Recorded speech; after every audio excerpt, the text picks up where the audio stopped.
မကွေးတိုင်းကံကောမြို့နယ်အနောက်ကံကောမုံလေတော်ရကျောင်းဗราဏနာယကဆရာတော်ကျေးဇူးတော်ရှင်အက္ခမဟာကမ္မထာနာစရိယမုံလေဆရာတော်ဘုရားကြီးအကိုးစိန်မိုင်ကုန်းမုံလေတော်ရဓမ္မရိပ်သာဓမ္မယုံကြီးပေါ်တွင်9 ရက် 9 လ 2009 ခုနှစ်ည9 နာရီချင်းဟောကြားဆုံးမတော်မူသောမိလက္ခမိုးဆိုးကြောင်းဥပမာပြခန္ဓာဉာဏ်ရောက်ဒိဋ္ဌိဖြုတ်ဝိသသမုပ္ပါတရားတော်အနန္တော၅ ပါးကိုအာရုံပြု၍ညီညာဖြတ်လို့ကြ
ယရဏတရားယရဏသံဃာယရဏမိဘဆရာသမားတို့အားယောသင်များလို့လည်းဆုံးမရှိခုပူဇော်ဥမျောမလည်းရောက်ကုသိုလ်ကြသောပူဇဝန္တပနာမစေရနာ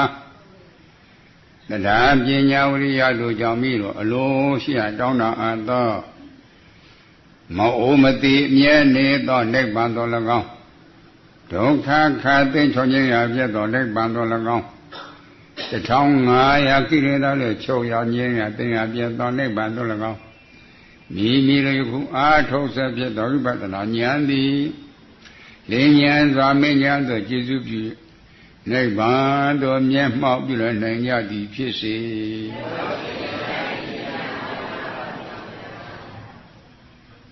မူလနှစ်ပြားတစ်ခေါက်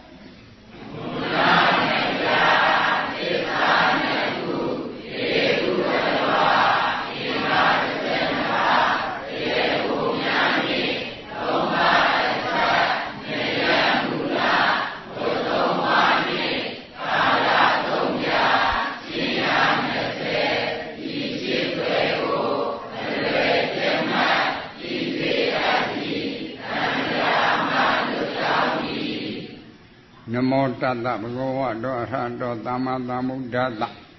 နမောတတ္တဘဂဝတောအရဟတောသမ္မာသမ္ဗုဒ္ဓတ္တ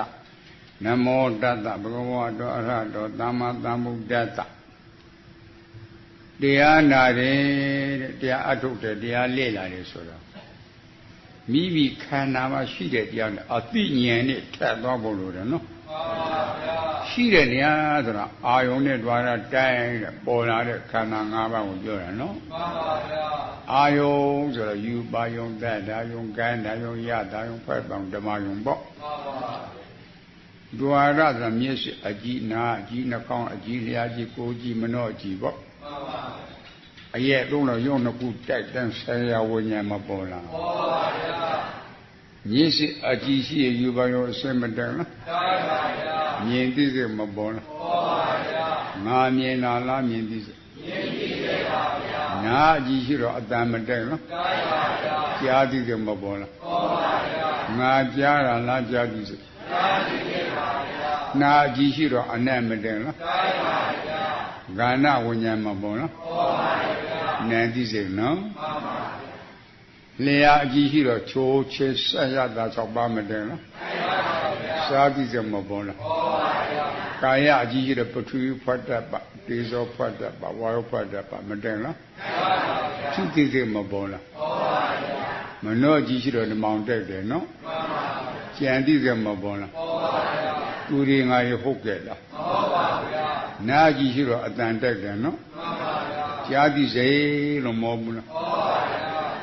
လူလို့ကြားတယ်လားအတန်လို့ကြားတယ်တဝိညာဉ်ထဲကြားသည်လို့ဖြစ်ကြလားမဖြစ်သူနဲ့သာသာတာဖြစ်တဲ့ဝေဒနာပညာစေရနာမပါဘူးအတန်လို့ခံစားတာငါလားဝေဒနာလူလားဝေဒနာနဲ့လားဝေဒနာဇမာလားဝေဒနာ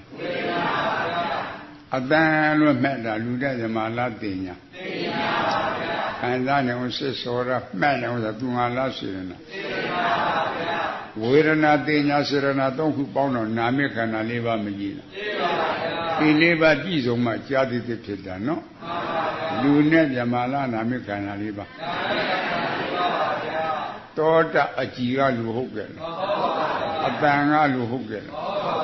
ခန္ဓာဖွဲ့ကြရယူပခန္ဓာမရလားနာမခန္ဓာ၄ပါးနဲ့ယူပခန္ဓာပေါင်းနာမှာပေါ်တာနော်အဲ့လိုလေ့လာဖို့မကောင်းလားအဲ့ဒီခန္ဓာသိရင်ကိုယ်ထင်တဲ့လူနဲ့ဓမ္မတွေတွေ့သေးရနော်တွေ့ပါဗျာရှင်းစစ်ဖို့မကောင်းလားမှန်ပါဗျာလူထင်လို့ဖျားပေးတာဝိဇ္ဇာမျက်မှန်နဲ့တက်ကြည့်တယ်နော်မှန်ပါလူကိုမြင်တာလားအရှင်းကိုမြင်တာအရှင်းကိုမြင်ပါဗျာအရှင်းပဲမြင်တယ်နော်မှန်ပါဗျာအရှင်းဝင်တာလူစအရှင်းဟုသမျှလူလို့ခေါ်မှာပေါ့မှန်ပါဗျာသူကဖြစ်ပါမလားမဖြစ်ပါဗျာဖြစ်ဘူးကွယ်အဲ့လိုစစ်စစ်ပုံမကောင်းလားမှန်ပါဗျာစဉ်းစားကြအဲ့ဒါမြင်သိစေယာသိစေနာသိစေစာသိစေထိသိစေကြသိစေတွေပေါ့မှန်ပါအဲ့ဒါသိတဲ့စိတ်လေးကိုစဉ်းစားဖို့လိုတယ်နော်မှန်ပါအမြင်ပြီးရင်ပြစ်တယ်လို့ဟောမဟောဟောပါဗျာကြားပြီးပြစ်တယ်လို့ဟောမဟောဟောပါဗျာနာပြီးပြစ်တယ်လို့ဟောမဟောဟောပါဗျာစားပြီးပြစ်တယ်လို့မဟောဘူးလားဟောပါဗျာထိပြီးပြစ်တယ်လို့မဟောဘူးလားဟောပါဗျာသိပြီးပြစ်တယ်လို့မဟောဘူးလားဟောပါဗျာတောင်ရှေ့အထက်ကျော်ကကြီးကလေးစားတို့ဘုရားကြီးဟောတယ်နော်မှန်ပါစာလို့စိတ်ကိုဝိညာဏအနိစ္စံသောတဝိညာဏအနိစ္စံဂာဏဝိညာဏအနိစ္စံဇေဝဝိညာဏအနိစ္စံကာယဝိညာဏအနိစ္စံမနောဝိညာဏအနိစ္စံပေါ့မှန်ပါဗျာမြင်ပြီးပြည့်ကြားပြီးပြည့်နားပြီးပြည့်စားပြီးပြည့်တီးပြီးပြည့်တီးပြီးပြည့်လို့မဟုတ်ဘူးလားမှန်ပါဗျာဖြစ်ပြည့်ပေါ့မှန်ပါဗျာဖြစ်တာနဲ့ပြည့်တာပဲရှိတယ်နော်မှန်ပါဗျာယုံလူတက်တော့ဒါမြင်သိစိတ်ကအဖြစ်တရားတော့မဟုတ်ဘူးလားမှန်ပါဗျာဒါအဖြစ်တရားပင်ကိုရှိနေတာဟုတ်ကဲ့လားမှန်ပါဗျာနှစ်ခုတက်မှာပေါ်တာမှန်ပါဗျာအရှိတရားလားအဖြစ်တရားအဖြစ်တရားပါဗျာဒါအဖြစ်တရားသိဖို့မလို့နော်လိုပါဗျာအဖြစ်တရားသိတော့ဘာအကျိုးရှိလဲလဲစီသိဖို့မကောင်းလားမှန်ပါဗျာအသိရှိတယ်လို့ယုံမလားမယူပါဗျာလက်ပြာရှိတယ်လို့ယုံမလားမယူပါဗျာလူနဲ့ဓမ္မရှိတယ်လို့ယုံမလားမယူပါဗျာဒိဋ္ဌိပြုတ်တာပေါ့မှန်ပါဗျာသက္ကာတိနဲ့မကြုံလားပြောပါဗျာမြင်ပြီးတော့မပြည့်လားပြတ်ပါဗျာအပြည့်ကိုသိတော့ခိုင်တယ်မြဲတယ်လို့ယုံမယူပါဗျာအပြည့်ကိုသိတော့ခိုင်တယ်မြဲပြီးတော့သတ္တရာတိကမပြောပြောပါဗျာနောက်ခန္ဓာအစာထုတ်တာသိတော့ဘဝပြည့်တယ်လို့ယုံမလားမယူပါဗျာဥစ္စေရအယုံမပြောလားပြောပါဗျာအဲ့ဒါလွဲချစ်တယ်နော်မှန်ပါဗျာသတ္တရာဥစ္စေရသက္ကာတိတွေပြောဖို့အတိကပေါ့မှန်ပါ ဒိဋ္ဌိပြုတ်မှချမ်းသာစုဝင်ရတယ်ကြားရလားအဲ့လိုစိတ်ပုံလို့တော့ကွယ်ပို့ထင်တာနဲ့တွေ့တာကိုပိုင်းခြားရတယ်နော်ထင်တာကလူတွေ့တာကနိုင်လေးကိုပေါ့စဉ်းစားမှမကောင်းနော်ဒါကြောင့်မလို့လူထင်လို့ဖျားပြတဲ့ဉာဏ်လေးနဲ့ကန်ဆန်းကြည့်နော်ဆံပြကချီပြကဆံပြမာရာမတွေ့လားတွေ့ပါဗျာပြော့တာမတွေ့လားတွေ့ပါဗျာအဲ့ဒါတော့အပြန်နဲ့ကန်ဆန်းကြည့်မာရာနဲ့ပြော့တာပဲတွေ့တယ်မှန်ပါဗျာထင်တာကလူနော်မှန်ပါတွေ့တာကမာရာနဲ့ပြော့တာပေါ့မာရပြော့တယ်သိတာသူဟာလားကာယဝင်ကာယဝင်ပါဗျာနန္တရားမရရပါဗျာမာရာပြော့တာယုတ်တရားမရရပါဗျာညောင်းနှစ်ပါပေါ့မှန်ပါဗျာလူလားနဲ့နေနဲ့လားနဲ့နေမြမလားနဲ့နေညောင်းပဲတွေ့တယ်နော်မှန်ပါဗျာလူမတွေ့တဲ့ရှိလို့လားမရှိလို့မရှိလို့ပါဗျာမရှိရင်လူဆွဲနဲ့ဆွဲသမားဆွဲတယ်လို့ကြည့်ရတယ်မှန်ပါဗျာဆွဲရမလို့ဘူးနော်မှန်ပါဗျာအဲ့ဒါကိုကွယ်ရှင်းနဲ့စိတ်ထဲမှာရှင်းခနဲ့နေခနဲ့သွားရင်သက်္ကာတိတွေပြုတ်ပြီးပဲမှန်ပါဗျာအဲ့ဒါဘုရားအဆူဆူမဟောဘူးလားဟောပါဗျာဟောတယ်နော်မှန်ပါဘလို့ကဟောညတဲ့သတိမပြုတဲ့ပုဂ္ဂိုလ်တွေကြတော့မယုံကြည်ဘူးပေါ့မှန်ပါဗျာလူရှိတယ်နဲ့ရှိတယ်ပြမရှိလို့မဆွဲရဘူးလားဆွဲပါဗျာမဆွဲတယ်ကွယ်နော်မှန်ပါသာဘုရားဟောတာမယုံလို့ပေါ့မှန်ပါဗျာမယုံသက်္ကာတိတွေပြုတ်ဖို့လွယ်ပါမလားမလွယ်ဘူးသက်္ကာတိတွေပြုတ်မလွယ်ဘူးနော်မှန်ပါဗျာအဲ့လိုစဉ်းစားတယောက်ခန္ဓာတိပုံလို့တဲ့သစ္စာတိကိုပရိစ္ဆာသုတ်ပဲကြောင်းတို့တိပုံလို့တယ်ကြားလားမှန်ပါဗျာအဲခန္ဓာတို့အာနာတို့ဓာတ်တို့သစ္စာတို့ကသာသင်ရတယ်နော်မှန်ပါဗျာအဲ့ဒါသင်တော့ကကိုထင်တာတွေနဲ့တွေ့တာကိုပိုင်းခြားတာပေါ့မှန်ပါဗျာထင်တာကပုဂ္ဂိုလ်သက်သွားနော်မှန်ပါတွေ့တာကဓာတ်၄ပါးဓာတ်၈ပါးမှန်ပါတွေ့တာကဓာတ်၉ပါးမှန်ပါအဲ့လိုလေ့လာဖို့မကောင်းလားမှန်ပါဗျာခန္ဓာဖြစ်ကပြန်ကြည့်တော့တွေ့တာကယူပစ်ခန္ဓာပေါ့မှန်ပါဝေဒနာခန္ဓာပေါ့မှန်ပါသိခြင်းခန္ဓာပေါ့သင်္ခါရခန္ဓာပေါ့ဝိညာဉ်ခန္ဓာပေါ့ခန္ဓာ၅ပါးထင်တာကလူနော်တွေ့တာကခန္ဓာ၅ပါးထင်တာကနဲ့နော်တွေ့တာခန္ဓာ၅ပါးထင်တာကပြမနော်တွေ့တာခန္ဓာ၅ပါးအမှန်သိဖို့လိုတယ်ခန္ဓာ၅ပါးတော့သိရင်ဒါအမှန်သိပြီနော်အမှန်သိရင်လူဆွဲနဲ့ဆွဲဇမားဆွဲမပြုတ်ဘူးလားပြုတ်ပါဗျာပြုတ်ပြီးကြကြရပါဗျာအဲ့ဒါပြုတ်လို့တကယ်သိပြီဆိုတာသိပေတော့မဟုတ်ဘူးလားဟုတ်ပါဗျာအဲ့တော့မူတွေအခါတိုင်းနဲ့တူရလားမတူပါဗျာမူပြောင်းမလာဘူးလားပြောင်းပါအပြောရှိအနေနဲ့ပြောင်းသွားတယ်နော်မှန်ပါဗျာအဲ့ဒါအလုတ်ကသိသိခန္ဓာပေါ့မှန်ပါဗျာသိသိမခံဘူးလားမှန်ပါအေးအဲ့ဒါလွင်ရှိတယ်ကွယ်သိပဲဆက်ပါနေပါကိစ္စမေတ္တခဏနော်မှန်ပါအဲ့ဒီခန္ဓာကိုသိဖို့လိုတာကြာကြာလားချုပ်တဲ့ဉာဏ်လေးရောပေါ့ဖြန့်တဲ့ခန္ဓာ၅ပါးပေါ့ဒါလိုတယ်နော်အဲ့ဒီခန္ဓာသဘောတွေလည်းထိတိသဘောပေါက်ဖို့လိုတယ်အဲ့တော့လျှာနဲ့ပတ်တဲ့ကချိုးချင်းစားရတာ6ပါးပေါ့တန်ဖြာတိတလုံးစားကြည့်နော်ရေးရင်အရေးပေါ်ပေါ့ဘလို့တွေ့မလဲရှင်းတာတွေ့မယ်နော်အဲ့ဒါပဂရိမျက်စိနဲ့ကြည့်မယ်ဆိုတော့တန်ဖြာပြီးကြည့်တော့လုံးရတန်တယ်ပေါ့စိမ့်ငင်းကြီးတချို့လဲဝါမဲ့ကြီးပေါ့မနေဘူးလားနေပါပါစားကြည့်တော့ကစိမ့်သိမ့်တွေ့လားချင်းနဲ့ရတာဝါတွေ့လားချင်းနဲ့ရတာချင်းနဲ့ရတာပဲတွေ့တယ်နော်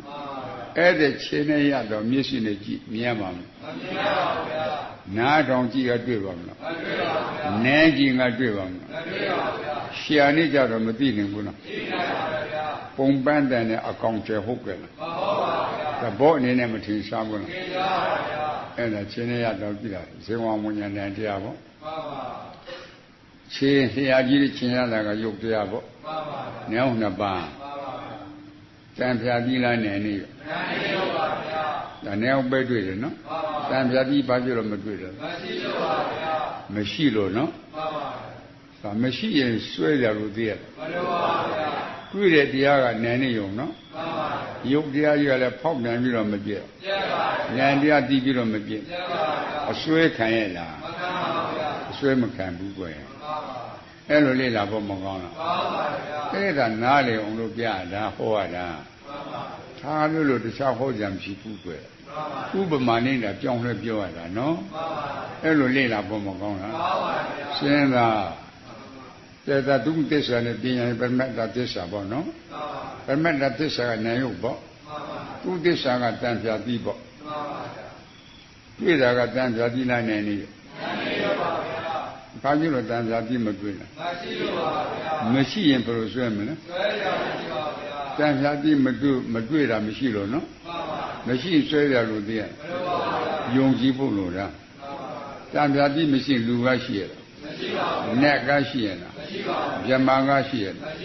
都是俺这个后盖的，哎，路累了不路了。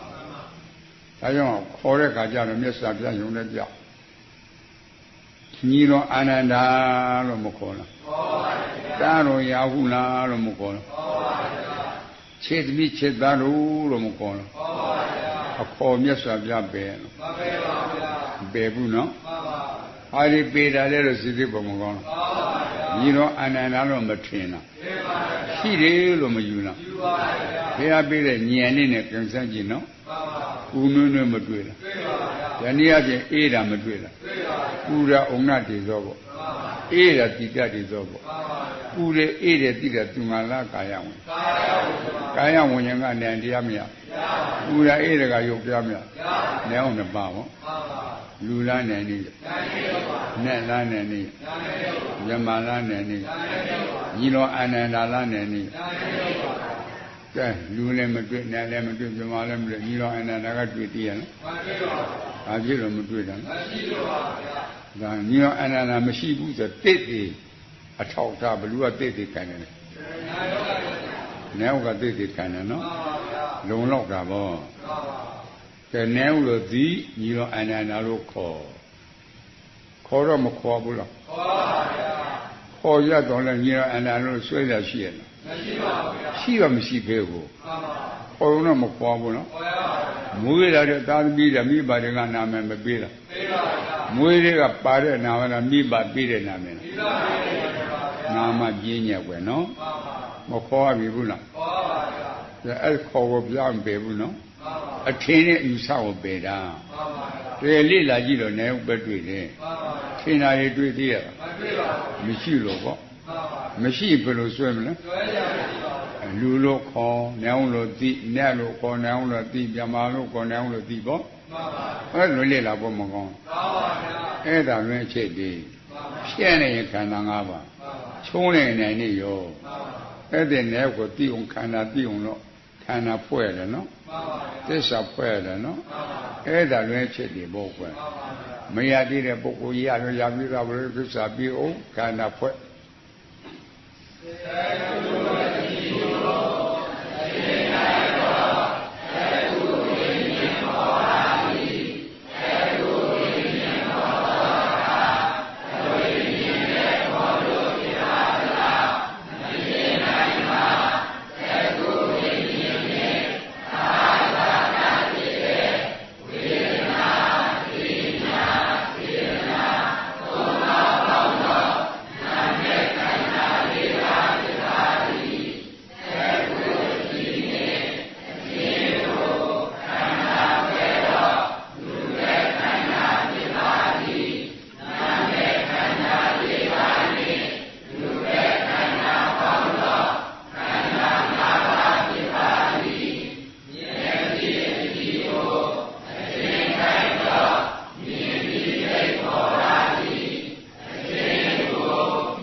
ဟ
ယ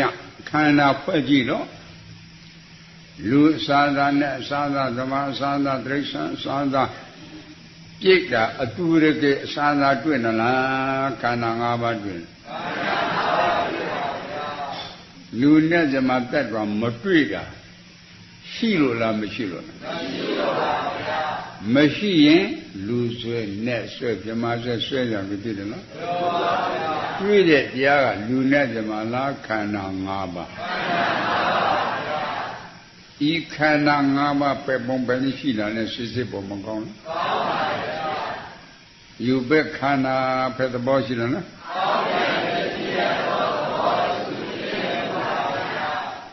ဝရณะခန္ဓာဖက်သဘောရှိတယ်နော်တင်ညက်ခန္ဓာဖက်သဘောရှိတယ်နော်တင်ခါရဲ့ခန္ဓာဖက်သဘောရှိတယ်နော်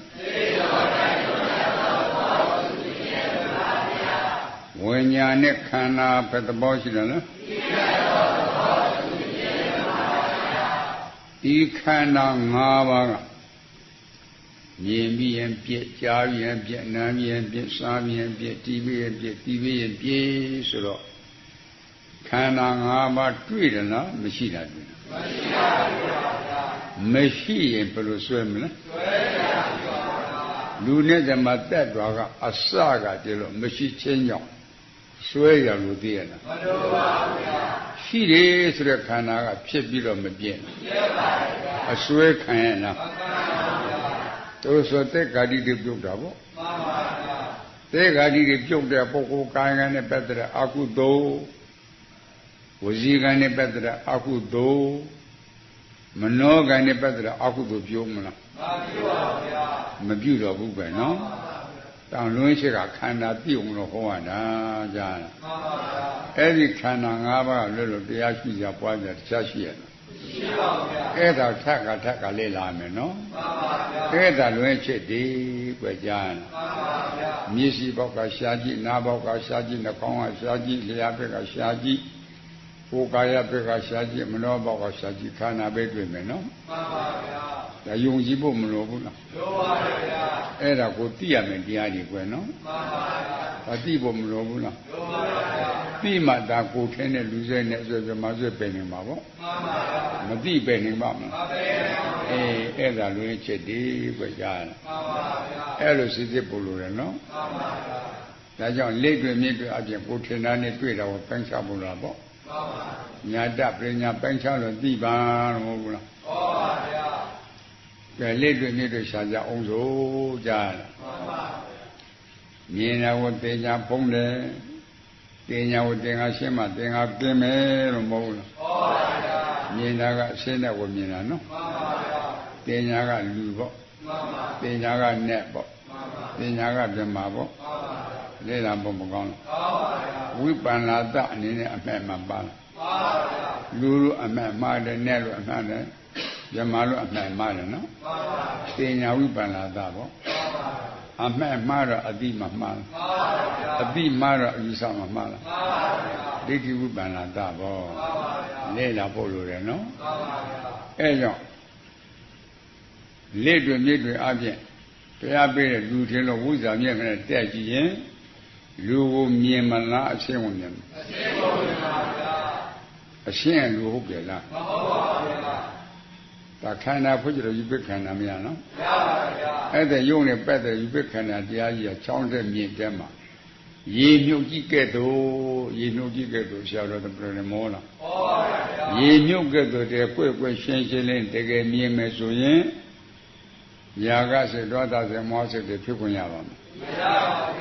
ဗျာယာကစေဒေါသစေမောစေဘယ်မှာဖြစ်တယ်လဲစိတ်ဖို့မကောင်းလားကောင်းပါဗျာရေမြုပ်နေတဲ့ယူပိခန္ဓာမှာဖြစ်တာလားပုဂ္ဂိုလ်တ attva ဖြစ်တယ်ပုဂ္ဂိုလ်တ attva ပါဗျာတကယ်အမြင်ခံအရှုခံကပုဂ္ဂိုလ်တ attva လားယူပိခန္ဓာယူပိခန္ဓာပါဗျာအဲ့လိုလေ့လာဖို့မကောင်းလားကောင်းပါဗျာအဲ့လိုဆိုသင်္ကရှင်းမသွားဘူးလားရှင်းပါဗျာအဲ့ဒါလွဲချိတ်တယ်ကွနော်မှန်ပါဗျာဝိဇ္ဇာမျက်မှန်တက်ကြည့်တော့အရှင်းယူပိခန္ဓာပေါ့မှန်ပါဗျာအဲ့ဒါလိုလေ့လာဖို့မကောင်းလားမှန်ပါဗျာသဘောကျတယ်မကျတယ်ဆိုတော့ခိစ္စတဲ့ပြင်းရအောင်ဖြစ်တာနော်မှန်ပါဗျာအမြင်ခံတဲ့မှာသဘောကျတာမကျတာပါရတာမှန်ပါဗျာပါဘူးကွနော်မှန်ပါ အဲ့ဒါကိုရှင်းရှင်းလေးလေးသိပုံလို့တာပေါ့ပြီးမှပင်နေတာလေ့လာကြနော်ဒါကြောင့်လို့ຢာကစိတ်ဒေါသစိတ်ဆိုတာနှလုံးသွင်းမှားလို့ဖြစ်တာကွာနှလုံးသွင်းမှန်ဖြစ်ပါမလားဖြစ်ဘူးချုပ်တော်ရမှာအရှိန်ပိခန္ဓာမှာချစ်ချင်းမုန်းချင်းလွဲ့ရင်အတန်ယူပိခန္ဓာမှာကမလွယ်ဘူးလားလွယ်ပါပါဗျာအတန်ယူပိခန္ဓာမှာချစ်ချင်းမုန်းချင်းလွဲ့ရင်အနက်ယူပိခန္ဓာကမလွယ်ဘူးလွယ်ပါပါဗျာအနက်ယူပိခန္ဓာတဲ့မှာချစ်ချင်းမုန်းချင်းလွဲ့ရင်စားတဲ့ခါဇေဝဝဉ္ဇဉ်နဲ့ပက်တာသိုးကောင်းတစ်ပါးကမလွယ်ဘူးလားလွယ်ပါပါဗျာသိုးကောင်းတစ်ပါးလွဲ့ရင်ထိတဲ့ကာမပထဝီဖတ်တဲ့ပါကူဒီလိုဖတ်တဲ့ပါဝါဖတ်တဲ့ပါတဲ့မှာကသိုးကောင်းတစ်ပါးလွဲ့မနေဘူးလားလွယ်ပါပါဗျာအဲ့ဒါပြေရှလွာရငါးဌာနခွဲအဲ့ဒီရှိကနေပြီးတော့မှအခုမမြင်ရမကြားရမနာရမစားရမထိရညတော့လဲမြင်ဘူးတာတွေကြားဘူးတာတွေနယ်ဘူးတာတွေစားဘူးတာတွေသိဘူးတာတွေတွေးတဲ့အခါမှာပေါ်ဘူးလားပေါ်ပါဗျာအဲ့ဒါမနှောတွာတာပေါ်ပါဗျာမနှောအကြည့်ဓမ္မတက်တယ်လို့မဟုတ်ဘူးလားပေါ်ပါဗျာဓမ္မအောင်တော့ကုသိုလ်လဲဓမ္မအောင်အကုသိုလ်လဲဓမ္မအောင်နော်ပေါ်ပါဗျာအဲ့လိုစိတ်သိပေါ်မကောင်းလားပေါ်ပါဗျာအဲ့ဒါလွဲအချက်တွေကြကြရအဲ့ဒါထိထိမိမိသဘောပေါက်ဖို့လိုတယ်နော်မှန်ပါပါတဲ့တခါကုသိုလ်စိတ်အကုသိုလ်စိတ်တွေနဲ့ပတ်ပြီးလေ့လာဖို့လိုတယ်မှန်ပါလေ့လာဖို့မလိုဘူးလားလိုပါဗျာလေ့လာတဲ့ကလူတယောက်ဟာကိုယ်နဲ့ယဉ်တွေ့ဖူးတာပေါ့မှန်ပါကိုယ်လည်းတေချောင်းကျန်တယ်နော်မှန်ပါကိုယ်လည်းသူ့တေချောင်းကျန်တယ်နော်မှန်ပါယဉ်တွေ့ပြီးတော့ကိုယ်သွားရတဲ့အခါအဲ့ဒီလူတယောက်ကမိုးကြောက်သွင်းသွားတာပေါ့မှန်ပါနှစ်နှစ်သုံးနှစ်လောက်ကြာတယ်နော်အဲ့ဒီအတွင်းမှာသူ့ကိုမမြင်ရတော့ဟိုတော့စိတ်ဆိုးတာတွေပေါ်ရလားပေါ်ပါဗျာပေါ်ဘူးနော်သုံးနှစ်လေးနှစ်လောက်ကြာလို့ပြင်ကြောက်ပွင့်လို့ပြန်လာခဲ့တာပေါ့သူ့မြင်တဲ့ကဟိုတော့စိတ်ဆိုးတာတွေမပေါ်ဘူးလားပေါ်ပါဗျာအဲ့ဒီကံမတက်ကြည့်တယ်အဲ့ဒီကံလေးကကြံနေကွယ်ပေါ်တဲ့ဟိုတော့စိတ်ဆိုးရလွတ်တဲ့စိတ်လေးကမြင်ရမှာချုပ်ကြားရမှာချုပ်သွားတာနော်မှန်ပါဗျာကံမတက်ကြီးကမပြောက်ဘူးမှန်ပါပြောက်ခဲ့လားမပြောက်ပါဘူးပြောက်ဘူးအကုသိုလ်ကမ္မနဲ့မိကုသိုလ်ကမ္မနဲ့လို့မဟုတ်ဘူးနော်မှန်ပါအဲ့ဒီတက်ကြီးတွေကြံနေပြကြတယ်မှန်ပါဗျာတွေးတဲ့အခါမပေါ်ဘူးလားမှန်ပါအဲ့ဒါတက်ကြီးတယ်မကြံပေါ်ရမလားပေါ်ပါတက်ကြီးကြံလို့ပေါ်တာမှန်ပါအကုသိုလ်တက်ကြီးကုသိုလ်တက်ကြီးနော်မှန်ပါကုသိုလ်ဇံနဲ့မြင်နေမှာအကုသိုလ်တက်ကြီးပြမှာပေါ့မြားရင်အပေကလွတ်ပါမယ်လွတ်ဘူးကွယ်အဲ့လိုစိတ်သိပုံလို့တယ်ကြားလားပြီးမှပင်နေတာနော်သစ္စာသိပုံလို့တာပေါ့မရသေးတဲ့ပုဂ္ဂိုလ်ရေးရလေအောင်ခံသစ္စာဖွက်Hare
သစ္စာလေးပါးတိမှသောတာပန်သစ္စာလေးပါးတိမှသရဂံသစ္စာလေးပါးတိမှအနာဂံသစ္စာလေးပါးတိမှယန္တာပေါ့မှန်ပါဗျာသစ္စာလေးပါးကိုမသိရင်သောတာပန်ဖြစ်ပါမလားမဖြစ်ပါဘူးဗျာသောတာပန်မဖြစ်ဘုရားယန္တာဖြစ်ပါမလားမဖြစ်ပါဘူးဗျာသောတာပန်ကစတယ်နော်မှန်ပါဗျာသစ္စာလေးပါးကိုမသိကြအဝိဇ္ဇာပါဗျာခန္ဓာ၅ပါးကိုမသိကြအဝိဇ္ဇာခန္ဓာ၅ပါးတပါးပါးပေါ်မှာလူနဲ့တည်းမှာတက်သွားလို့နှလုံးသွင်းမှားတာအဝိဇ္ဇာပါဗျာနှလုံးသွင်းမှားတော့လူချင်တာဘူးတဏှာပါဗျာမရရင်မနေဘူးလို့စွဲလန်းတာအဝိဇ္ဇာတဏှာဥပါဒံဤသုံးခုသစ္စာဖို့တော့ဘာသစ္စာလဲသမုဒယသစ္စာပါဗျာလူလားသမုဒယသစ္စာသမုဒယသစ္စာနဲ့လားသမုဒယသစ္စာသမုဒယသစ္စာပါဗျာဗျမလားသမုဒယသစ္စာသမုဒယသစ္စာပါဗျာသားတွေသမီးတွေလားသမုဒယသစ္စာသမုဒယသစ္စာပါဗျာသမုဒယသစ္စာလို့အမှန်တိတာသူငါလားမေတ္တာသစ္စာမေတ္တာသစ္စာကတိတာနော်သမုဒယအကြောင်းဖြစ်တဲ့အကျိုးခန္ဓာမပေါ်လားပေါ်ပါဗျာပေါ်နေတာလူလားခန္ဓာမှာပါခန္ဓာနဲ့လားခန္ဓာ၅ပါးယမလားခန္ဓာ၅ပါးခန္ဓာရတဲ့ပုဂ္ဂိုလ်တို့အိုနာတည်လွတ်တယ်ဘာသစ္စာလဲဒုက္ခသစ္စာပါဗျာလူချမ်းသာလားဒုက္ခသစ္စာဒုက္ခသစ္စာပါဗျာနဲ့ချမ်းသာလားဒုက္ခသစ္စာဒုက္ခသစ္စာပါဗျာယမချမ်းသာလားဒုက္ခသစ္စာဒုက္ခသစ္စာဒုက္ခသစ္စာအမှန်ပန်းချသည်တမ္မာဒိဋ္ဌိလို့မဟုတ်ဘူးလားဟုတ်ပါဗျာနေပြီးထွက်လာတာနဲ့မတူလားတူပါဗျာပညာလုံးမှောင်တဲ့အမှောင်တွေပျောက်မသွားလားပျောက်ပါဗျာအလင်းရောင်ပေါ်တော့အမှောင်ပျောက်တာနော်မှန်ပါဗျာအဲ့လိုစိတ်ပုံမကောင်းလားမှန်ပါဗျာဒါအဝိဇ္ဇာချုပ်တာပေါ့မှန်ပါဗျာတဏှာလာသိရလားမှန်ပါဗျာဥပါဒံလာသိမှန်ပါဗျာမလာဖြစ်နေချုပ်တာမှန်ပါအနုပါဒနိရောဓလို့မဟုတ်ဘူးခန္ဓာ၅ပါးကမြင်ကြရကချုပ်တာနော်ဥပါဒနိရောဓပေါ့တဏှာဥပါဒံကမလာဖက်နဲ့ချုပ်တာနော်အနုပါဒနိရောဓပေါ့ဒုက္ခသစ္စာပိုင်းခြားပြီးတော့တဏှာလာသိရဥပါဒံကလာသိရကာမသွားနဲ့ဘွာသွားမချုပ်ဘူးခန္ဓာပြီးတော့မှဒိဋ္ဌာသွားနဲ့ဥစ္စာသွားမချုပ်ဘူးအာတောတရား၄ပါးမကုန်ဘူးသမုဒယသစ္စာမသိလားသိပါဘူးနောက်ခန္ဓာစမသိလားသိပါဘူးနိရောဓသစ္စာပေါ့အဲ့တဲ့သစ္စာလေးပါနှုတ်တရားအောင်ဆောင်နော်သမုဒယနှလုံးသွင်းမှားတာတွေမပါဘူးလားပါပါမှန်တာကမပန်ပါပါအဲ့ဒါကလို့တရားပွားကြရှိကြရှိရလားမရှိပါဘူးအဲ့တဲ့နေရာကိုစဉ်းစားပွင့်နှလုံးသွင်းမှားတာပါသွားပြီနော်ပါပါမှန်တာလည်းပါပြီနော်ပါပါအထုကိုရုပ်ရွက်တာပဲအမှားသိရအမှန်မြောက်လားအမှန်သိရအမှားမပြောက်လားဟာလို့ရှိကြမရှိဘူးရှားခြင်းတော့ရှားရှိရလားမရှိဘူးကွယ်အဲ့ဒါထက်ကလေ့လာကြစိတ်ပုံမကောင်းလားလေ့လာနော်ဘယ်လိုတွေလဲလို့ပြန်ဆက်တဲ့ပုံမကောင်းဘူးလားနှုတ်ကုငပြောသည်ပင်ထက်မဲ့ပေါ့ပင်ထက်မဲ့ဆိုတာဥက္ခာတဲ့တော့ပေါ်တာပေါ့စားကြည့်လိုက်ဘယ်လိုတွေ့မလဲချိုရတာတွေ့တယ်နော်တွေ့စားတော့မှတော့ချိုရတာလားငါပြောသည်တွေ့တာကချိုရတာအဲ့ဒီချိုရတာကိုမျက်စိနဲ့ကြည့်မြင်ရမှာမမြင်ပါဘူးလေးနဲ့ကင်ဆန်းကြည့်တွေ့ပါမလားမတွေ့ပါဘူးနားထောင်ကြည့်ငါတွေ့ပါမလားမတွေ့ပါဘူးနန်းကြည့်ငါတွေ့ပါမလားမတွေ့ပါဘူးရှာနဲ့ကြတော့မသိနိုင်ဘူးလားသိနိုင်ပါဘူးလျာမှာဖြစ်တာမှန်ပါဘူးစာကြည့်စေဇေဝဝိညာဉ်မပေါ်လားပေါ်ပါဘူးနန်းတရားမရလားရပါဘူးချိုရတာနဲ့လျာကြီးကရုပ်တရားမရလားရပါဘူးနန်းအောင်နှစ်ပါးပေါ့မှန်ပါဘူးငါပြောကြည့်လားနန်းနေနန်းနေပါဗျာနန်းအောင်ပဲတွေ့တယ်နော်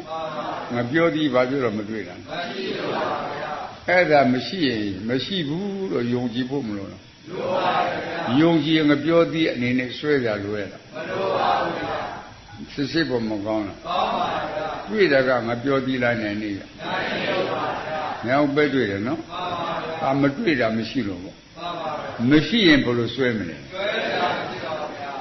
Now, the beauty of Mokwa. At the only better southern higher and the better area.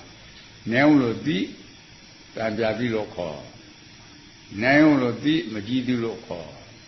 Now, the Salo call. The Jalo call Mokwa. And I do this up, no? The Muktabo. Horabo. Mokoleshi, Koleshi, and any yopo. Pebon Pelli Shina, City Bomon. Anixa, Mamere, and Nishilabo. Doka, Shed, and Nishilabo. Assuming a net that Nishide. Erolila Bomon. Eda Renchete, no? Era sorry of New Gilexi. Liama Born and Yama Bechoka, no? Sanji the song on the Yesharoya. Edro City Bolu Requen. Tima Benina. Madi Benimamla. Ti Unjosa. Machiavu Jabuda man, Umalu Requeno. She did Yogayani, Viloma. Someone in a petty or Kanda would turn on a petty Viloma. Maybe a day more young Sajida. Malika more social, no? So they don't have Babylon, Gideon Sunset, the Dulian and Pietavo. Eddie Atani young side, Jan. The knitting of Pop Berega to Lado. The sad of Yika cut Yamna Gidwana. San Yana Yikam Hana Yuria Bajama. Bagoma Matribu. A carrying a yellow, you only the one, jet in Takada, no? Era was pure Biroma. Community side of Jana. Yik how Kondora Kata, the benefit side. Sadon of Bireka. You pay the dog you yet a dip on Shibubo. Yik Tamadwabuna. Kanya kind of sanding on the yet a dip on Shibuno. Tanga said a year and one labio, Macabula. Tanga a year and a yet a dip on Shibubo. Then a ye can saw it. Ye shine it feel like it, no? You want it many away. The Manigan from a ballon of Wabo, no? Elima, Ado, con the Poco, and the battery in the Gilabo. Yadi Udu as only a Yada. And a minute with the paper hole that came in my use in my data. Ni Tridaga, ni Puinaga, ni Salon, no? Most of the years are good. Yes, I know ye never you shall feel again, no? At the young winter woman, ye change my ye old upon a point, ye moko camera, neck talent double. Young, all the ye mock that you find it. Ye do it. Ye make a broom. You also then, oh, the name on a pony, and pony being it to buy in. Ye don't care for me up. Every pure so the little Darabo. Nisa don't let a punya piano, 12 together, no? Hey, the Gabaku Salem and me up. Ye salo you don't get a piano, ye thought a lalum and me up. Ye desip am Shibuba. Menekan, I eat the paper time to Tata. You look me up on Lamachia. She took a year of people. Pongo Yadi, no? Edit the Gaumacquana. La Quana, no? Do shitty a Pongo. Ye cabby the Piade, Jan. Ye chicken a Yamatu Bubo. Most of us say I Jan. Namati Bubo. But they can't have picked up city. Ye chicken a Yamadrida. Picked up it with Manibula. Ye lick and Manuel, no? But I couldn't open and make it for her. My boy, Sina, Shop Yamagona. Edan, a Shambia. The Vilo Chola, the Vilo Kero Mabiam Shabula. Shambia Homer at the Gansine. The Gansone, Utopia, the Vilo was mother. The Shabuna. And the Gan to buy a billet. We eat your billet, no? ဝက်ပြီးတော့မှခန္ဓာတော့အာနာတော့တက်တော့သစ္စာတော့ပြိဿသုတ်ပဲတရားမတရားဘူးလားတရားပါဗျာအဲ့ဒါ5 6လောက်ကြာတယ်နော်မှန်ပါသင်လို့တက်တဲ့ခါကျတော့ဘုရားခံမှာဖြစ်စေကြမှာဖြစ်ဖြစ်ရောက်တဲ့နေရာမှာပေါ့နော်မှန်ပါအညို့သားကတင်မင်းဆင်းပြီးတော့မှထွေဓာတိဝင်ဓာတိနှလုံးမတွေ့ရဘူးလားတွေ့ရပါဘူးထွေဓာတိဝင်ဓာတိပေါ့နော်မှန်ပါထွေဓာလည်းထွေမှတ်ပြီးဝင်လာလည်းဝင်မှတ်ပြီးပေါ့မှန်ပါအဲ့လိုလေ့လာရတယ်ကြာမှန်ပါအဲ့လိုလေ့လာတဲ့ကံမှာသူ့နမိတ်တွေကမ္မနမိတ်တွေကဟောတော့အကုသလုပ်ခဲ့တဲ့ကမ္မနမိတ်တွေကတော်တဲ့တောင်ထဲမှာသူ့စစ်ကသားကောင်လက်နေလို့တာဗျာမှန်ပါလူတွေများနေလေမှန်ပါသားကောင်မလဲဘူးလားညစစ်တဲ့ကမိမင်ကမှန်လို့ညစစ်ပြန်တဲ့ကလဲပြီးတော့တည်တာပေါ့မှန်ပါအဲ့ဒီကလမ်းလေးဖိထိုးရတယ်ကြာမှန်ပါအသားတွေအကုန်လုံးခုတ်ဆဲနပိတ်သားတွေတပိတ်သားတွေတွေ့ရတာပေါ့နော်ဟောက်တယ်မပြရဘူးပြရပါဘူးဟောက်တယ်ပြရတယ်အဲ့ဒီကဖောက်တဲ့တူကအရင်တစ်ပတ်ကလည်းမပြဘူးပေါ့နော်အခုတစ်ပတ်ကမပါလာမမေ့ရဘူးလားမေ့ရပါဘူးနောက်တစ်ပတ်မှလုံးလို့ရှင်းပါမယ်တဲ့ကြားဟော2 ယောက်ကတော့မယွင်အရှင်ယွင်လင်ငင်းပေါ့သူတို့ကတော့လင်ငင်းသမားတွေနော်အဲ့လိုပြောလို့ဆိုတဲ့ကျေးဇူးပြုရတာပေါ့ဒါအယောင်ဝယ်တွေသူတို့ကျေးဇူးပြုပြီးတော့မပြောရဘူးလားပြောပါဗျာသူခန္ဓာကိုယ်ကြီးတော့ဖျားခန်းတယ်မှာနော်မှန်ပါပြင်မင်းရှိတော့ဖျားတရားထိုင်နေတာမသိကြဘူးလားသိကြပါဗျာသူစိတ်ကတော့ထဲတောင်ထဲမှာတားကုန်လိုက်နေတာမှန်ပါဟောက်တယ်နဲ့အယောင်ဝယ်လုံးနေတာမှန်ပါလေးလာဖို့မကောင်းပါဘူးအဲ့ဒါလိုချိန်ဖန်များတာဘလို့ပါလို့အဲ့ဒီကမ္မနိမိတ်တွေမပြောက်ဘူးကွယ်မှန်ပါစိတ်ကမကောင်းဘူးသူပြတဲ့အာဟုတုကမ္မနိမိတ်တွေပေါ်တာမှန်ပါတပည့်တော်ဘလို့ပါအထုတ်လို့မရဘူးလားတဲတယ်ရည်တယ်နဲ့ပြေးပြီးတော့နော်အဝက်လှည့်ပြရပြီလို့မလျှောက်ဘူးလားခဏနေအောင်ပေါ့ခဏနေအောင်ဆိုပြီးတော့မှအဲ့ဒီမှာတစ်ဖက်မကြီးရှိတယ်နော်လဲလေးကြီးတဲ့တော့ပြတ်မှာပေါ့အဲ့ဒါအကုန်မခံရဘူးနော်ခိုးပြီးတော့မကြည့်ရတယ်အကုန်လုံးခွဲစစ်ရတယ်နော်အဲ့ဒါတီးတာကြတော့ခါတဲ့တောင်ကြီးဖြတ်ထားတာပေါ့ပြီးသွားပြီဗျာလို့မပြောဘူးလားဝရောင်းချင်းခွေချလို့မခံရဘူးလားအဲ့ဒါ6 တောင်ပြက်ပြီပေါ့လုံးဘက်က3 တောင်ပဲနော်အဲ့ဒါ10ပေါ့ဆက်ခိုးပြီးတော့ရောက်လာပြီနော်အရှိက30အနောက်က30တောင်က30မြောက်က30ပေါ့စုပုံပြီးတော့မိရှုမခံဘူးလားမိရှုခိုင်းတဲ့ခါလားတဖန်သားကအဆိုကပြအရှိကလည်းရှိတော့မိဆွဲရလားမဆွဲပါဘူးဝရောင်းထင်းတာကုန်သွားတယ်နော်မဲတော့မဲသွားတာပေါ့မိဆွဲရလားမဆွဲပါဘူးစိတ်ညစ်သွားတော့တာနော်ဒီလိုပါရှုမလောင်ဘူးဗျာလို့မလျှောက်ဘူးလားလျှောက်ပါဘူးအေးခဏနေအောင်ပေါ့အဲ့ဒီခဏနေအောင်ဆိုတဲ့အခါကျတော့အဲ့ဒီနာမရံကိုတော့ကြည့်ရက်ပြီးတော့မြေကြီးကိုလက်ဝါးနဲ့ပုတ်ထားလိုက်တာနော်ဟုတ်ပါဘူးတော့ပုတ်တော့အေးကွဲပြီးတော့အဝူရှိငရဲကိုမြင်ရတယ်ကြားလားမှန်ပါကဲကြည်စမ်းတော့မခံရဘူးနော်ကြည်တဲ့ခါမှာသူ့ဖေသွားတွေ့နော်အဝိဇ္ဇိကရဲမှာငရဲမိလောင်နေတာပေါ့မြင်လားမြင်နေတယ်တကြီးလိုရဖေးတဲ့ကြားလားကျောင်းရင်ပြတဲ့ငယ်ရှိနေ3 ယောက်ပေါ့ဒီပြင်ပုဂ္ဂိုလ်တွေတော့အများကြီးဘလူးလို့မသိဘူးပေါ့နော်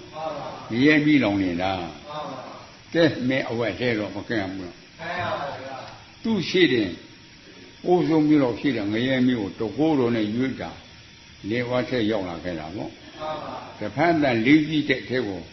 အဲ့တဲ့ငရဲမီးလေးပုံစုပြီးတော့ရှိတယ်ငရဲမီးပြည့်ချတာဝါကွမ်းပေါ်တက်စီကြပြီးတော့မိတော့တယ်လို့ဝုန်းခနဲ့ဆိုရင်အကုန်လုံးကြာကြသွားတာဥဆုံးပြီးတော့ရှိတယ်မီးလေးကနော်တန်ပြာတိလို့ရှိတော့တကဘာလုံးကျွမ်းတော့တယ်တန်ပြာတိလို့ရှိရင်ကြာလာလောက်ဒီပူတယ်လဲနော်တဲ့အဝက်လဲတော့မလဲရဲ့ဘူးအဲ့ဒါဂတိနမိတ်သူသွားမယ့်နေရာဂတိနမိတ်ပေါ်တာနော်သားကနေပုတ်လူတွေများနဲ့ပြည့်ပေါက်တယ်နဲ့အယောင်ဝလုခါကအကုသိုလ်ကမ္မနမိတ်ပေါ့အဲ့ဒါကသူ့ခန္ဓာကိုယ်ရတော့ပြာခန်းထဲမှာမနေဘူးလားအဲ့ဒါအကုသိုလ်ကမ္မနမိတ်ပေါ်တာအခုလေတရားနာပြိတ္တတော့ကိုယ်လုံးကြတဲ့အကုသိုလ်လေး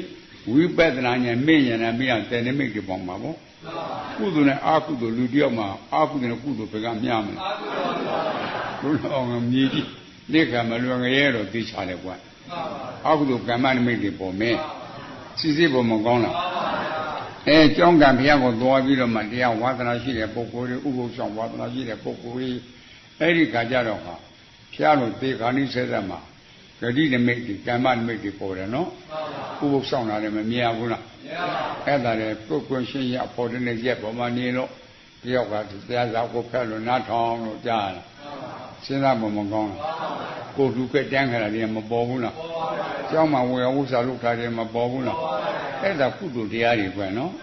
ဒုက္ခတန်းခါတယ်ရှင်ပြုခဲ့တာတွေရံခံခဲ့တာတွေနေပြမဆိုကျောင်းဆောင်ကြမထက်ခဲ့တာတွေနော်ကိုယ်ရင်ပုဂ္ဂိုလ်အနေနဲ့ဒုက္ခတန်းခဲ့တာတွေပေါ့အဲ့ဒါလေးကမ္မနိမိတ်တွေမှာပေါ်လားဒါအကွင်းနဲ့ပေါ်တာနော်အဲ့ဒီကမ္မနိမိတ်ချုပ်သွားပြီးတော့ဂတိနိမိတ်အဲ့ဒါကုသိုလ်ရှိနေနဲ့ဒီကိုသွားပြီးတော့မှနဲ့ဗိဗ္ဗန်နဲ့ဥယျာဉ်နဲ့ဒီနဲ့တားမြင်တာပေါ့အဲ့ဒါဂတိနိမိတ်နော်အဲ့ဒါဂတိနိမိတ်ပေါ့ဝိညာဉ်ချုပ်ရတယ်ကြားလားအဲ့လိုလေ့လာဖို့မကောင်းအဲ့ဒါဝိညာဉ်ချုပ်ရတာကွယ်နော်ကဲဝိပဿနာဉာဏ်မေ့ညာလက်တကကြတော့ပြန်စဉ်းစားကြည့်အဲ့လိုခန္ဓာထဲမှာလေ့လာကြည့်တော့ချီးစားကောင်းတော့တစ်ခုလုံးကိုလူထေလို့ကံစမ်းကြည့်ပူတာမတွေ့လားအေးတာမတွေ့လားပူတယ်အေးတယ်ဆိုတော့တေဇောတတ်ပေါ့ဥဏတေဇောတိတတေဇောပေါ့ပူတာဥဏနဲ့အေးတာတိတတေဇောနော်ပူတယ်အေးတယ်တိတသူမလားကာယဝင်ကာယဝင်ခြင်းကဉာဏ်တရားမရပူတာအေးတာကရုပ်ပြမရနဲဟုတ်နဲ့ပါပေါ့လူလားနိုင်လေနဲ့လားနိုင်လေယမလားနိုင်လေအဲ့ဒီနေဥပြန်နှစ်ပါးလို့သိတာသူဟာကသိတာလားမဲ့ကသစ္စာဘယ်မဲ့ကသိတာလဲသမာဓိရတဲ့ခါကျတော့ပုဂ္ဂိုလ်တ attva ကတွေ့သေးရလားလူနဲ့သမာကတွေ့သေးရလားအဲ့ဒီချိန်မှာຢာကစိတ်တော့ကသိမောဟစိတ်ဖြစ်ပါမလားတတိယကနိရောဓလို့မဟုတ်ဘူးလားသမာဓိအားကောင်းလာတာပေါ့စိတ်ပေါ်မကောင်းလားအဲ့ဒီသမာဓိကိုစိတ်ကြည့်တော့ရုပ်ပြားကြီးကဖောက်ပြန်ပြီးတော့မပြည့်လားဉာဏ်တရားကတည်ပြီးတော့မပြည့်လားဖြစ်ပြေလို့မောလားမာသစ္စာနဲ့ဒုက္ခသစ္စာနော်ချဲ့တာတဲ့တရားလားရှင်းတဲ့တရားရှင်းတဲ့တရားလို့သိဖို့လို့လေဖြည်းဖြည်းပြီးမဲ့အဲ့ဒါသဘောပေါက်ဖို့လို့လေကိုကြားတယ်ဒုက္ခသစ္စာမှန်သိဖို့မလိုဘူးလားသိပြီလို့မဟုတ်ဘူးလားကိလေသာဝမချုပ်ဘူးလားကမ္မဝမချုပ်ဘူးလားဝိပါကဝမချုပ်ဘူးလားဘဝသုံးပါးကြက်တာဘယ်လိုခေါ်မလဲအဲ့ဒီစိတ်နဲ့ဝิญဉ်ချုပ်ဖို့လို့လားအဲ့တော့မုတ်ဆရာတော်ဘုရားကြီးကနိရဏကုလပိဋကနာကုလမန္တဝဟောတယ်ကိုယ်တဏ္ဍစိတ်မနာကြလို့မဟုတ်ဘူးလားခန္ဓာကိုယ်ကြီးကနေပြီးတော့မှအဲ့ဒါဖျားတော့ကံကဝิญဉ်ချုပ်ကနေကြတော့အမောတွေစိတ်မလာဘူးလားမနေ့နဲ့နေခင်းနဲ့တူရလားနေခင်းနဲ့ညတူရလားမတူဘူးနော်အဲ့ဒါအမောတွေစိတ်တက္ကသတရားအလိုလိုဖြစ်တာလားအကြောင်းကြောင့်ကျိုးရပါလားအဲ့ဒါအကျိုးတရားဝိပါကဝက်ခန္ဓာနော်အဲ့ဒါပုံမှာဖြစ်တာအဲ့လိုဖြစ်တဲ့ကဒေါသစိတ်ဖြစ်သေးရဲ့လွဲ့မနေဘူးလားစိတ်မနာတာနော်အဲ့ဒါမိတ်စိတ်တွေပေါ့ကိုယ်စိတ်တွေပေါ့ရာဂဒေါသမောဟဖြစ်သေးရဲ့နော်အဲ့ဒါအသိဉာဏ်နဲ့ဝิญဉ်ချုပ်ဖို့မလိုဘူးလားအဲ့ဒါလိုတာအဲ့ကချီလေးအင်္ဂါလေးကြီးတော့ပြောပြင်းပေါ့နော်မိသိယောက၄မိနစ်ဖို့ပြီးမှဆိုရင်တက်တော့ကြာလေကြာတယ်အနာဂတ်ပုဂ္ဂိုလ်တော့မကြသေးဘူးနော်ဟောတာပန္တရာကလည်းမကြဘူးနော်ဒီတဲ့ကပြောပြင်းပေါ့အဲ့ဒါတွေကလေ့လာဖို့မကောင်းလားအဲ့တဲ့စိတ်နဲ့ဝิญဉ်ချုပ်အောင်ကြိုးစားကြတဲ့ဖြစ်စေခန္ဓာကဖြစ်ဖြစ်ပါသစ္စာနော်သိတာနော်သိတာနော်နောက်ခန္ဓာမလားကိစ္စတော့အကွက်ဘယ်နှကွက်ရှိဒါကွက်လည်းဘယ်နှပါငါလေးလီဒီဖြစ်သွဲကို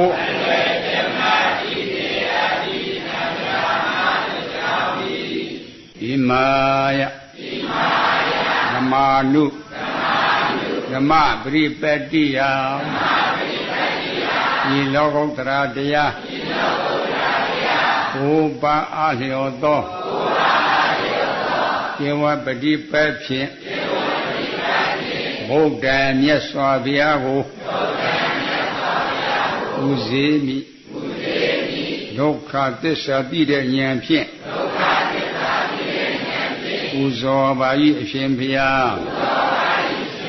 ဣမာယဓမ္မာနုဓမ္မပရိပတ္တိယဒီလောကရာတရား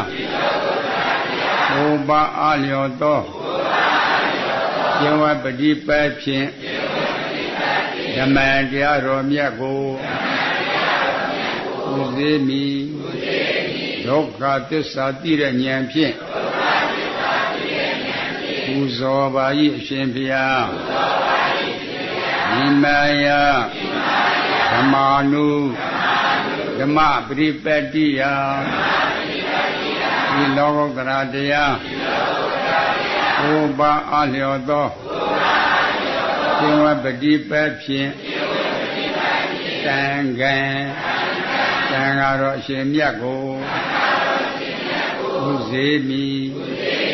ဒုက္ခသစ္စာသိတဲ့ဉာဏ်ဖြင့်ပူဇော်ပါ၏အရှင်ဘုရားဤကဲ့သို့ပြုလို့အပ်သောဒါနကုသိုလ်သီလကုသိုလ်ဘာဝနာကုသိုလ်အဋ္ဌံကုသိုလ်ပါရမီကုသိုလ်ဝိပဿနာမဟာကုသိုလ်တို့၏အကျိုးအားကြောင့်ခန္ဓာ၅ပါးမြုပ်နှံတရားတို့၏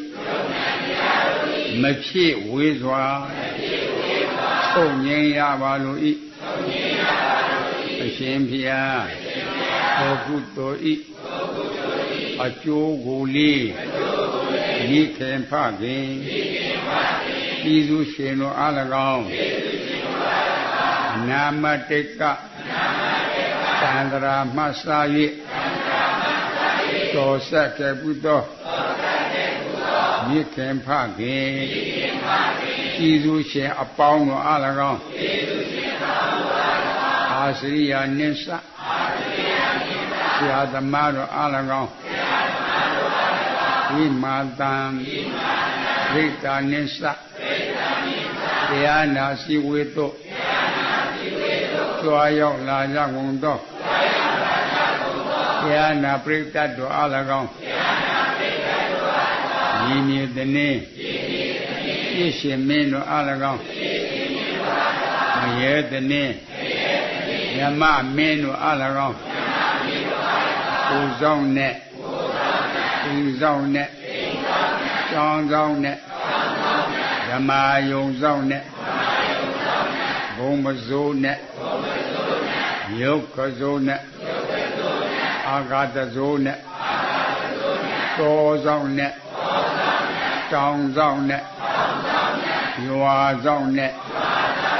မျိုးဆောင်နဲ့သာသနာတော်ဆောင်နဲ့သကုလောကဘာလနာမည်ကြီးမှစ၍32ဘုံကျင်နေကြကုန်သောဝေနေယဒုခိတဒေါခိတတတ္တဝအပေါင်းတို့အားမာဇေယမအမြတ်အမြတ်အမြတ်အမြတ်ပြုဝေပါကုန်၏အမြတ်ရကြသည်ဖြစ်၍ကိုယ်စိတ်နှဖျားကျမ်းမာချမ်းသာလောအင်္ဆန္ဒလောကဝတိဤဝါကြပြီလင်